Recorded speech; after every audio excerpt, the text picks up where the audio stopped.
over here. This story is one of the weirdest coincidences ever.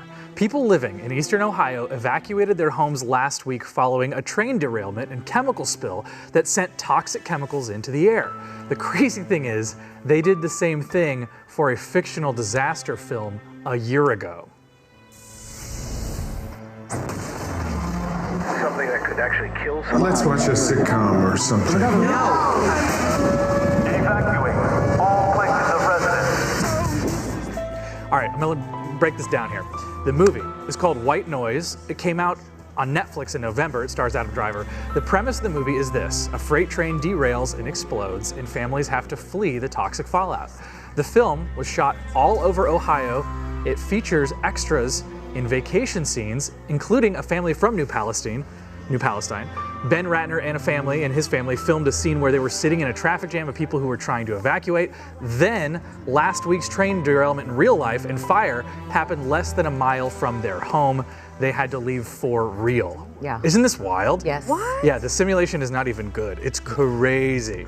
They stayed at town over a while authorities conducted a controlled burn to get rid of those chemicals. The EPA says there's no longer a risk to people in that area, but the family is not so sure. They told CNN they are not thinking that they're ever going to go back. We also have the story tonight of an East Palestine man who was in a recent movie that was eerily similar to the train derailment that happened. First News reporter Abigail Cloutier spoke with him about the uncanny similarities. When Ben Ratner signed up to be an extra on White Noise, a movie that was about a train accident that caused a chemical leak, he never thought it would become his reality. Ratner is an extra in a traffic jam scene sitting in a line of cars trying to evacuate. The movie follows a family after a train hits a tanker truck, creating a chemical cloud. White Noise came out in 2022 and was shot around Ohio. Ratner is an extra in a shoot in Salem. My dad and I went, and they had us basically in cars evacuating. The plot of the movie is not lost on the East Palestine community. Because there's only so much negative you can focus on. People are like, oh, how about this, it's kind of uncanny here, this movie. Ratner tells me he tried watching White Noise again soon after the derailment.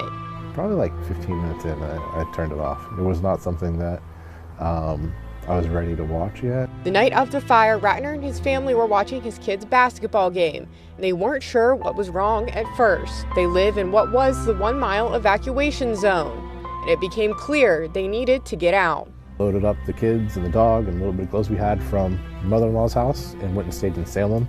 He waited for a few days after the evacuation order to bring his wife, kids, and dog back. He says he worries about the effects of the disaster on East Palestine. His family does not want to move, but they worry about health concerns and property value. You see your home as an investment for the future, and if the railroad took that investment from us, there needs to be that consideration. In East Palestine, Abigail Cloutier, WKBN 27 First News.